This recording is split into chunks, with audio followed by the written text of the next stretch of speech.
Emily, and today we're going to look at the difference between past simple and present perfect. So before we get started, let's take a look at an example.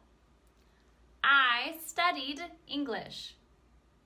I have studied English.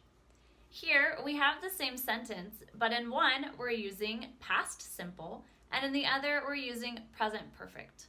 So how do I know when to use what tense? Let's take a look. So we use past simple when we talk about an action that happened at a definite time. This action has been completed or finished. Many times when we use past simple, we have an understanding of when or where this event took place. For example, I went to the movies yesterday. Last year, I traveled to the United States. Last week, I finished my English exams. All of these examples show an event that is finished or completed. We see a definite time or a definite place of each of these events. When we use present perfect, we are talking about something that happened in the past, but it's related to the present.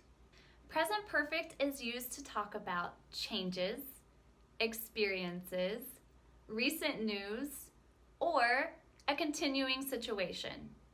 An example for recent news could be, she has just signed up for Cambly.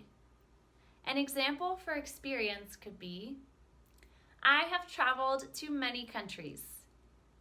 An example for change could be, I have moved to a foreign country to study a new language. And an example for a continuing situation could be, I have studied English for 4 years. Now let's compare some examples of past simple and present perfect so that we can see the difference and when we should use each one. Remember that present perfect can be used when the time period has not finished. For example, I have lived in Spain for 2 years. This means you're still living in Spain, and your time living in Spain has not finished yet.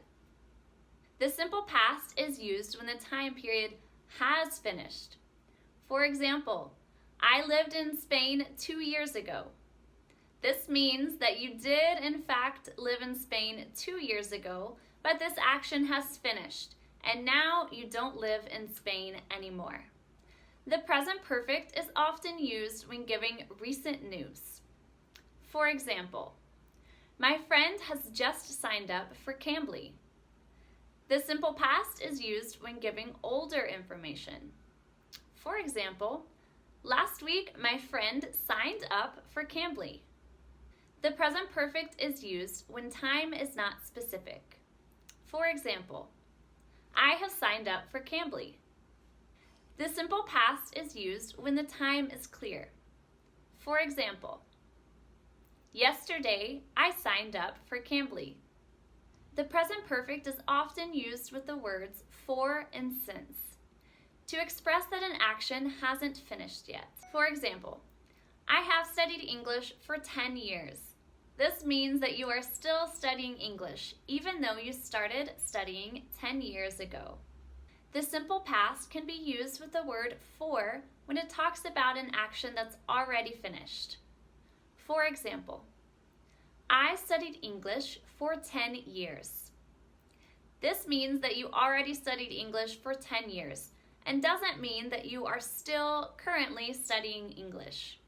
So remember the reasons why and when we use simple past. Completed actions, a series of completed actions, duration in the past, habits in the past, or past facts and generalizations. And the reasons we use present perfect. Experiences, changes over time, to talk about recent news, or an action that's been started in the past and has not been completed in the present. I'd also like to talk about some signal words, or words that we see that help us identify if we're going to use past simple or present perfect. Some signal words for past simple are yesterday, last week, 1 year ago, in 2012, and words like this. These words are identifying a specific time in the past. Some signal words for present perfect are just, yet, never, already, ever, so far, up to now, recently, since, and for. Now, present perfect has a longer list of signal words, but oftentimes when you are using present perfect, you can use one of these words in your sentence. It is important to note that the simple past will always be used when the action is done, finished, and over with. And the present perfect is used with something that started in the past, but is still happening today, or might happen again. That's all for today. I hope that you now understand the difference between simple past and present perfect, and how to use them when talking about a completed action or an action that's still happening in the present. If you'd like to chat with me and practice using the simple past and the present perfect, you may book a lesson with me using the link in the description. I hope to see you next time and hope to see you on Cambly.